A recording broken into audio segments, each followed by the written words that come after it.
ciberseguridad hay dos grandes mundos, que es China y Estados Unidos, y la Unión Europea.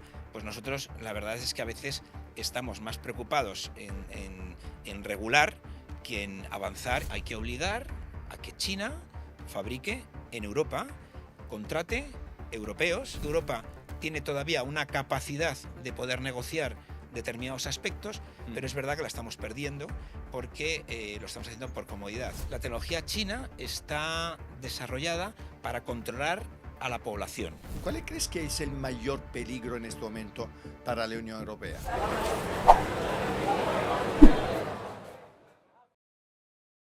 Buongiorno amigas y amigos del Círculo Independiente, aquí desde el Círculo de Bellas Artes, donde no os olvidéis que desde hace unos días tenéis un refugio climático. Los que estáis pasando calor en Madrid, todos y todas, veniros aquí que lo vais a pasar muy bien, y lo vais a pasar muy bien también escuchando y viendo pues mi podcast, mi programa semanal. Un programa semanal que además comienzo a daros las gracias porque la entrevista con Jesús Núñez, hablando de Trump, hablando de Palestina, hablando de todos los conflictos que ahora mismo tenemos por el mundo, la verdad que ha sido un gran éxito. Pero hoy vamos a hablar de economía.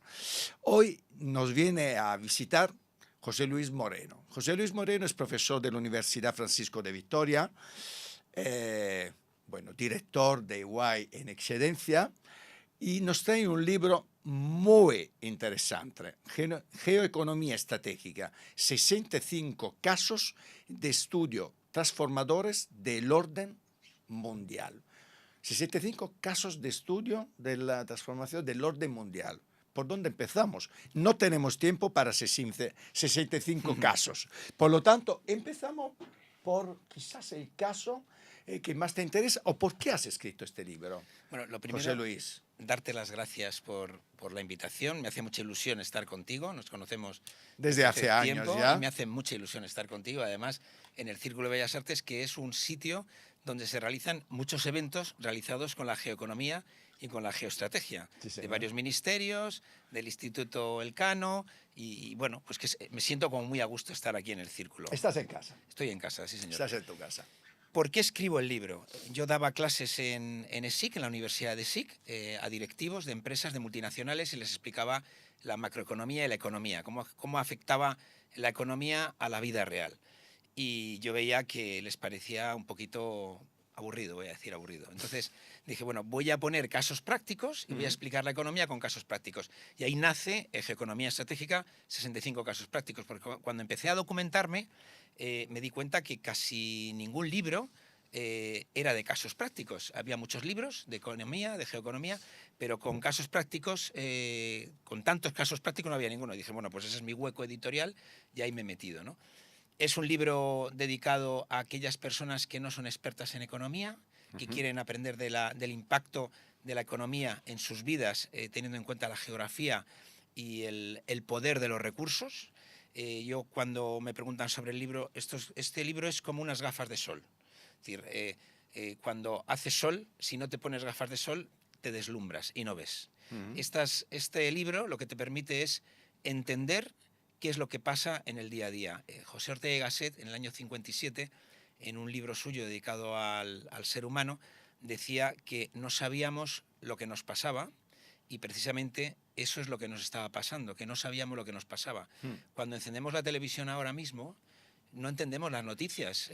Lo único que vemos son conflictos, guerras, discusiones, etcétera. Ruido, mucho ruido. Y este libro lo que intenta es, primero, explicar por qué ese ruido, y luego también, ya si eres inversor, para aprovechar ese ruido para poder mejorar tus ahorros. Ese es un poco Hablamos el un poco de todo el ruido, pero también de una preocupación, ¿no? Estamos hablando de una situación geopolítica que me enseñas absolutamente complicada, y más desde cuando Trump, desde el 20 de enero del 2025, ha tomado de nuevo la Casa Blanca.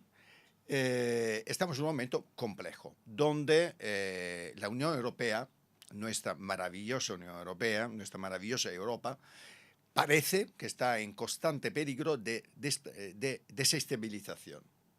¿Cuál crees que es el mayor peligro en este momento para la Unión Europea? ¿Es el señor Trump? ¿Somos nosotros mismos? ¿Es Bruselas? ¿Es Estrasburgo? ¿Dónde está el mayor peligro? Bueno, yo siempre cuando hablo de la Unión Europea, que para mí es el mejor espacio del mundo para vivir, un espacio de libertad, de derechos, lo que digo es que hemos construido un jardín botánico rodeado por un parque jurásico. ¿Esto qué significa? Buena definición. Que es un poco la definición que los estrategas de la OTAN y los estrategas de la Unión Europea, cuando hablan de Europa, igual que dicen que en el mundo internacional hay un almuerzo y nosotros no estamos sentados como comensales, sino como comida. Aquí se ha producido la tormenta perfecta, la llegada de Trump. Ya Trump nos avisó hace unos años cómo era, la llegada de Trump, Trump 2.0, ¿no?, que se llama muy intensa, y luego también la explosión de China. China ha estado muy agazapada y ha demostrado que es una potencia militar también, y lo ha demostrado con ese desfile impresionante de más de 3 horas que está en YouTube, donde demuestra cuál es su poderío militar. Y su apetito, entre otras cosas, sobre la isla de Taiwán, que tiene tan cerca, que está llena de microchips y además está justo en su salida al estrecho de Malaca, el mar de China que llaman ellos, que es donde se quieren expandir. Entonces, la tormenta perfecta. Y luego decías, la Unión Europea. Pues nosotros, la verdad es que a veces estamos más preocupados en regular que en avanzar y que en innovar. Yo, la principal preocupación, si me dices ahora que yo tengo con respecto a la Unión Europea, es el euro digital. Es decir, es que de repente veo que la Unión Europea, el Parlamento Europeo, está aprobando algunas normas que van dirigidas a recortarnos la libertad. Si algo es importante para Europa es un espacio de libertad, de derechos, de garantías. Y últimamente veo que el Parlamento Europeo, por una gran unanimidad, está obsesionado en controlarnos cada vez más. No solamente socialmente, utilizando el pretexto de control de las redes sociales, que es un error totalmente. Yo cada vez que alguien me dice que quiere controlar algo por mi beneficio y seguridad, me pongo nervioso. Y desde luego en el tema del euro digital, sin duda. Es decir, el euro digital es el mayor atentado contra la libertad financiera y económica de los ciudadanos de Europa. Sobre todo cuando hemos visto el éxito del Bitcoin, de las stablecoins y el éxito de aquellas monedas que son de alguna forma aceptadas en el mundo entero. Yo, si viviera en un entorno geográfico donde la moneda que yo tengo no es respetada, pues a lo mejor hablaría de una moneda digital, pero teniendo el euro como tenemos, que es el 20% de los ahorros y las transacciones del mundo se tienen en euros, estos son ganas de ponernos en peligro. Y luego, con respecto a China, la relación que a veces tenemos con China, pues es un poco de pardillos, si se me permite. Hoy veía en el telediario, veía que China había subido, me parece que un 70%, sus exportaciones de coches eléctricos. Bueno, nos estamos cargando la industria de la automoción en Europa, financiando y subvencionando los vehículos eléctricos de China con fondos europeos. Esto, la verdad, es que si uno Pero ¿cuál es diseña... la receta? ¿Qué harías? Porque claro, cuando tú hablas con las diferentes marcas, BMW, Mercedes y todos conocemos un poco las grandes marcas europeas, también cuando hablas con ellas parece que no hay una gran solución. Yo los veo también un poco, no sé si victimizados, si ya consideran que es una batalla perdida. ¿Cómo se puede? Claro, porque has tocado un tema clarísimo, ¿no? Los coches eléctricos, vehículos, sí. clarísimamente la invasión, el tsunami chino está prácticamente llenando Europa, ¿no? Y por lo tanto toda la industria europea de la automoción, que es súper importante, especialmente para Alemania, pero también para España, está en peligro, evidentemente, ¿no? ¿Estamos abogados a la derrota en este sentido, a no poder competir o cuál sería la fórmula para poder competir de una forma sin poner aranceles, sin poner barreras, sin hacer una guerra comercial? ¿Hay una posibilidad o no? A ver, esta situación ya la hemos vivido. Ya la vivimos en su momento con Japón, Claro. ya la vivimos en su momento con Corea, la vivió Estados Unidos con Corea, con Y en Japón, con diferentes Canadá otros productos, además. y otros productos, y al final esas guerras se ganaron. ¿Cuál es el problema de la situación actual?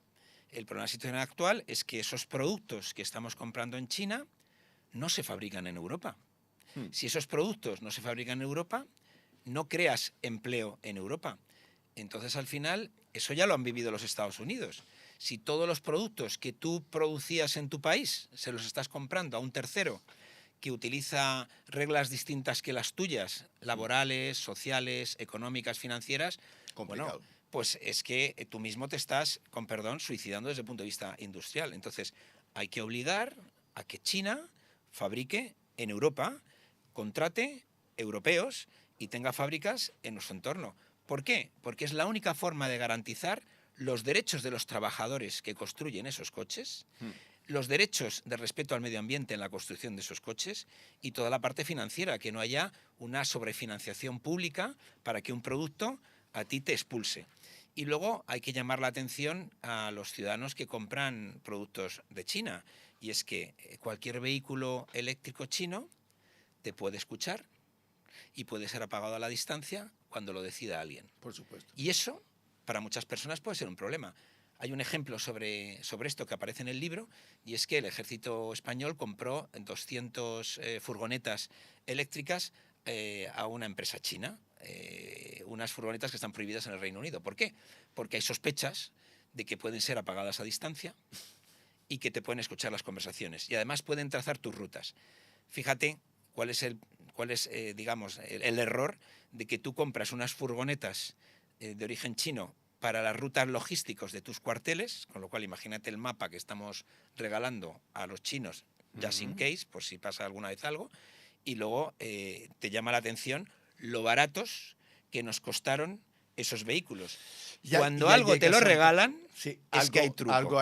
Algún truco hay. Seguimos hablando un poco de estas problemáticas, de estos miedos, ¿no? Hablamos de cybersecurity, ¿no? Sí. Te hago una pregunta directa. ¿Estamos, las empresas españolas, preparadas o no para los peligros que conlleva la ciberseguridad a nivel mundial? Tú estás tocando un tema con el tema de los coches, pero la realidad que ahora mismo el peligro parece que alberga prácticamente en toda nuestra vida, ¿no? En nuestras casas, en nuestros coches, aquí probablemente en este edificio, ¿no?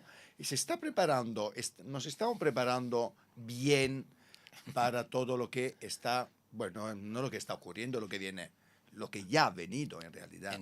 En ciberseguridad hay dos grandes mundos, que es China y Estados Unidos, que voy a ponerte dos palabras mágicas, Huawei, Palantir, voy a repetir, Sí, sí. Huawei, Palantir, Sí, sí.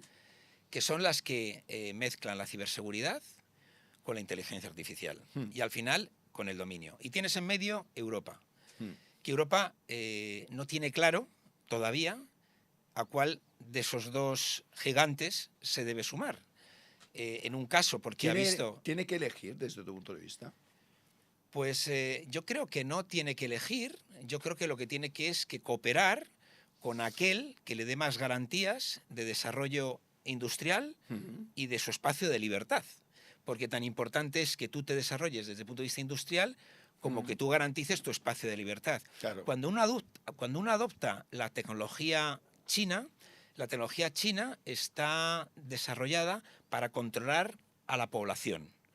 Entonces, cuando hablamos de ciberseguridad, o hablamos de CBDC, el dinero electrónico, o hablamos de inteligencia artificial, o hablamos de computación cuántica, todos los desarrollos que vienen del entorno de China están desarrollados para seguir controlando a la población. 1.400 millones de personas que están siendo controladas por un partido único y por un gobierno único. Sin embargo, cuando nosotros hablamos de esos aspectos en la Unión Europea, tenemos claro que tenemos que garantizar la libertad de las personas que vivimos en la Unión Europea, nuestros derechos civiles, la forma que tenemos de vida, etcétera.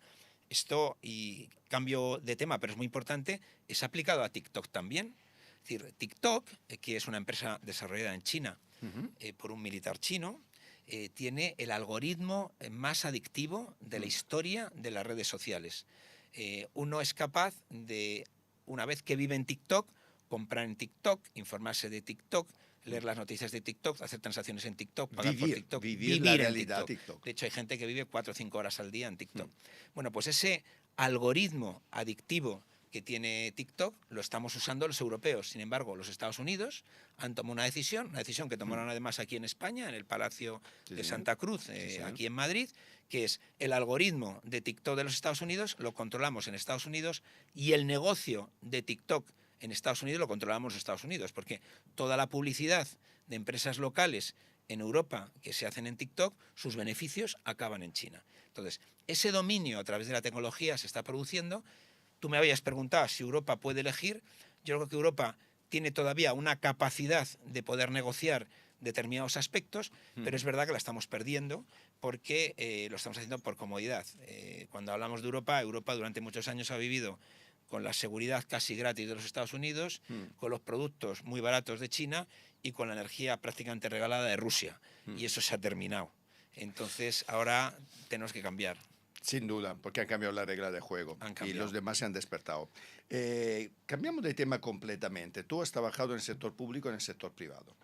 Por lo tanto, conoces perfectamente estos mundos. Y yo una de las críticas para mí, yo diría feroces que hago a este país, que después de tantos años todavía este país no tiene una ley de lobby. Y sabemos perfectamente los casos y los problemas y los juicios que ha habido en este país por tema de tráfico de influencia, etc., etc., etc. Sin embargo, seguimos sin tener una ley de lobby como tiene otros países. Cosa que desde mi punto de vista complica una de las cosas esenciales para enfrentarnos a todos los retos que tú traes en este libro y de lo que nos estás hablando, que es la relación pública-privada, que en otros países es muchísimo más sencilla. Y natural. Me enseñas, y sí. natural. Aquí en España no lo es. Que detrás de cada colaboración parece que hay una sospecha de corrupción, y más en estos tiempos que corren, ¿no? Desde el punto de vista, yo digo que no la tenemos porque nadie la quiere. ¿Tú qué opinas del hecho que en este país todavía no se ha empezado este camino para tener una ley que me parece básica para que la colaboración pública-privada sea natural y no siempre hecha bajo sospecha? Hay un borrador de ley de lobby Sí, en el pero Parlamento lleva en un cajón desde hace 2 o 3 años, creo, ¿no? que además estaba acordada por los grandes grupos, Efectivamente. pero es verdad que estos grandes grupos prácticamente no se hablan desde hace 3 años. Era un buen borrador, Sí. daba luz a esa colaboración público-privada que es necesaria y es imprescindible y además permite administraciones y economías modernas y además elimina, no elimina del todo, pero sí reduce las sombras de sospecha.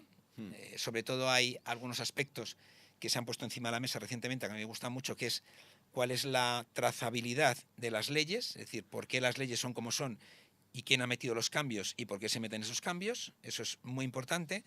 Y luego, de alguna forma, dar publicidad a los encuentros cuando se encuentra una parte privada o una parte pública. Yo trabajé como consultor en su momento, trabajé en lo que sería todo el proceso de simplificación de trámites administrativos del sector público y en ese momento yo me di cuenta lo que era el lobby porque empecé a recibir profesores de universidad, asociaciones, empresas interesadas, en ese caso, de que su legislación no fuera simplificada, porque se utilizaba esa legislación compleja como barrera de entrada para nuevos jugadores. Entonces yo ahí sí que me di cuenta que si tú eres capaz de ordenar ese flujo de información y hacerlo transparente, todo es mucho más sencillo. Desde luego, lo que se llama la advocacy o digamos el lobby es fundamental regularlo y yo creo que el texto, hasta donde yo sé que el texto que está aparcado en el Parlamento es un buen texto y tiene bastante consenso, con lo cual yo espero que dentro de unos meses eso se pueda aprobar. Ojalá. Antes de acabar, me gustaría que nos contaras algún otro de estos 65 casos de transformación. ¿Cuáles son, desde el punto de vista, los que tenemos que conocer sí o sí? Bueno, en el libro, que son muchos casos, se analizan productos, se analiza el litio, se analiza el uranio, se analiza el titanio y te dice por qué Rusia sigue vendiendo uranio y titanio a Europa pese a tener embargo de otros productos y se dice por qué dependemos del litio, sobre todo de China, porque ellos prácticamente refinan el 90% del litio. Se habla de baterías, la mayoría de las baterías que se construyen en el mundo las construyen los chinos, dependemos de ellos. Se habla, por supuesto, del Estrecho de Hormuz. Este libro se terminó antes del Estrecho de Hormuz, pero ya se hablaba de que se podía hablar. Se habla de Gibraltar, se habla de Groenlandia. ¿Por qué es tan importante Groenlandia para los norteamericanos, que para ellos es una especie de portaaviones, y el mismo miedo que tuvieron en su momento con Cuba lo tienen con Groenlandia si cae en manos de Rusia o de China, puesto que ellos dicen que Dinamarca no lo está defendiendo suficientemente. Se habla también de temas relacionados con la demografía, por qué es tan importante que las sociedades sigan creciendo, que no se estanquen. Se habla del caso de Japón, se habla mucho de África, se habla del Sahel, el peligro del Sahel. Si me permite, me Sí. gustaría profundizar en uno de todos los temas que has comentado, porque para el resto que se lo compren en el libro. Sí. Pero me gustaría profundizar un poco en lo que tú has comentado en relación a la demografía. Es un hecho y es hasta de sentido común que evidentemente si una población no crece en una población como es la europea, absolutamente envejecida, es evidente que competir va a ser bastante complicado. ¿Cómo desde tu punto de vista puede este tipo de argumento que es tan básico y tan de sentido común, pues entrar en la cabeza de lo que en cambio están empeñados a que la inmigración es un problema con el cual hay que combatir y no un reto que hay que gestionar? Bueno, la inmigración es una oportunidad y desde luego vivimos en un país que es España, que gracias a la inmigración ha seguido creciendo y la gestión de la inmigración en nuestro país, hasta la fecha de hoy, yo considero que es un caso de éxito. La inmigración es buena, es buena. Me alegra mucho que lo diga porque yo estoy de acuerdo contigo vamos, y habiendo vivido casos como el francés, el inglés y unos cuantos otros que son para mí menos exitosos. Comparativamente, Sin duda. una sociedad abierta como la española, una sociedad, si me permites, interclasista y con oportunidades, hace que las personas de fuera de nuestro país, que vienen a nuestro país, tienen esas oportunidades. Dicho esto, es muy importante que sigamos empleando recursos en la formación, en la educación, lo que se llama la integración, y que vayamos mucho más allá. Es decir, nosotros, igual que los Estados Unidos hicieron un plan Marshall en Europa, nosotros tenemos que dar recursos en aquellos lugares donde se están emitiendo personas hacia nuestro continente, pues tenemos que trabajar con ellos la formación, porque al final lo que diferencian unas personas de otras es la formación, ni es la raza, ni es el color, ni es nada de esto. Ya, es la pero esto hay que formación. explicárselo un poco a quien en cambio lo tengo quiere claro. dividirnos por clase y especialmente por raza. José Luis Moreno, muchísimas gracias por habernos traído unos casos de estos 65 casos de estudios transformadores del orden mundial en este libro que es Geoeconomía Estratégica, que os invito a leer porque de verdad es una, yo diría casi una enciclopedia de temas de actualidad económica, financiera y social, yo diría, que tenemos que conocer más en detalle de lo que conocemos. Así que te agradezco mucho de verdad. Con la editorial sí, que si no el editor me regañará. Efectivamente. Muchas gracias, José Luis. Muchas gracias, Prepio. Un placer. Ha sido un placer. Gracias.